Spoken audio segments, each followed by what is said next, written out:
साथियों नमस्कार। भारत माता की जय, वंदे मातरम। विजय कुमार का एक लेख प्रस्तुत करता हूँ। उनका विषय का शीर्षक है संघ सरिता के भगीरथ। श्री गुरु जी राष्ट्रीय स्वयंसेवक संघ के द्वितीय संघचालक श्री माधव राव सदाशिव राव गोलवलकर उपनाम श्री गुरु जी का जन्म 19 फरवरी 1906 को नागपुर में अपने ननिहाल में हुआ था। 9 भाई बहनों के बीच एकमात्र जीवित बचे माधव के पिता श्री सदाशिव गोलवलकर अध्यापक के रूप में कार्यरत थे। माधव की प्रतिभा बचपन से ही प्रकट होने लगी थी। उन्होंने सब परीक्षाएं प्रथम श्रेणी में ही उत्तीर्ण की। काशी हिंदू विश्वविद्यालय से जीव विज्ञान और एमएससी कर वे मद्रास में शोध करने के लिए चले गए, पर वहाँ का मौसम उन्हें अनुकूल नहीं हो पाता था। इसलिए वे काशी हिंदू विश्वविद्यालय में वापस लौट आए और प्राध्यापक के रूप में वहाँ पे काम करने लगे। उनकी पढ़ाने की अनुपम शैली, सादा जीवन और उच्च विचार, छात्रों के प्रति प्रेम, यह सब के कारण उन्हें गुरुजी कहा जाने लगा।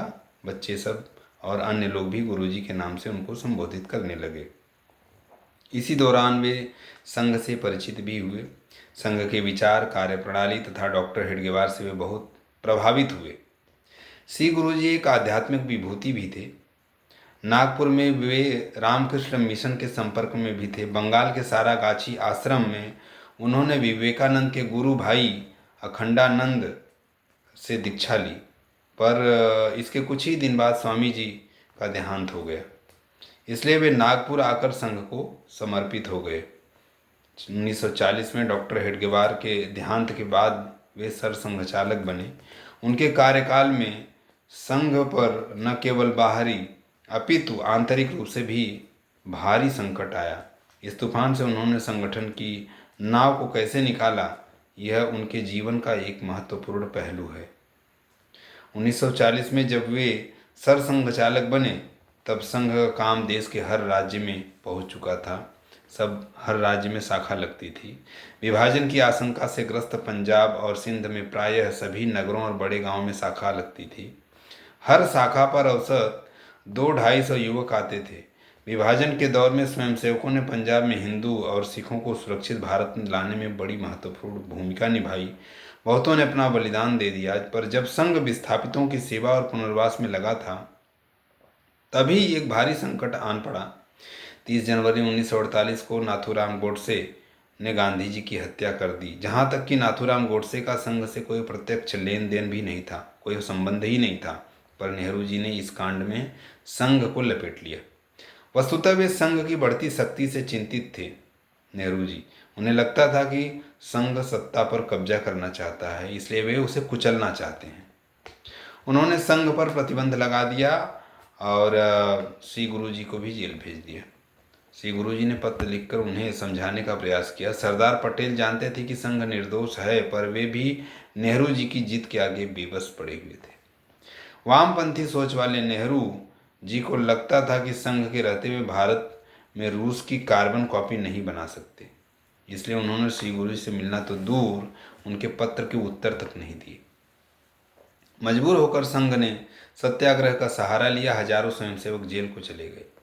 न्यायालय ने भी संघ को निर्दोष बताया।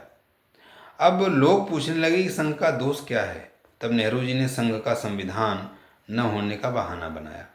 इस पर संघ ने अपना संविधान भी दे दिया, इसलिए प्रतिबंध हटाना पड़ा। इस प्रकार संघ पर बाहर से थोपे संकट का अंत तो हुआ। श्री गुरु जी ने कार्यकर्ताओं से सब बातें भूलकर शाखा विस्तार में शक्ति लगाने को कहा। उन्होंने पूरे देश का प्रवास करके संगठन में नए प्राण फूके। पर इसी दौरान एक नया संकट उनकी प्रतीक्षा कर रहा था, जो बाहर नहीं अंदर से आया था। अनेक वरिष्ठ कार्यकर्ताओं के मन में यह प्रश्न घूम रहा था कि निरपराध होते हुए भी संघ को बैन कर दिया गया, संघ पर बंदी लगा दी गई, प्रतिबंध लगा दिया गया और संसद में कोई नेता इसके लिए आवाज तक नहीं उठाया। इसलिए अब संघ को राजनीतिक दल के रूप में काम करना चाहिए। पर श्री गुरु जी का स्पष्ट मत था कि यदि हिंदू समाज सबल नहीं हुआ तो कल कोई दूसरा दल या नेता भी निरंकुश हो सकता है।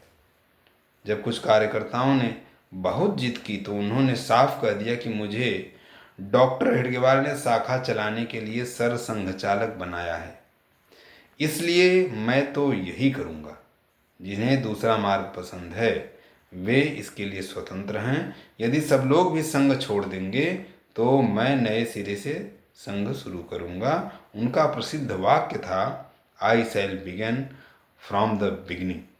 इतिहास साक्षी है कि उनकी बात सत्य सिद्ध हुई।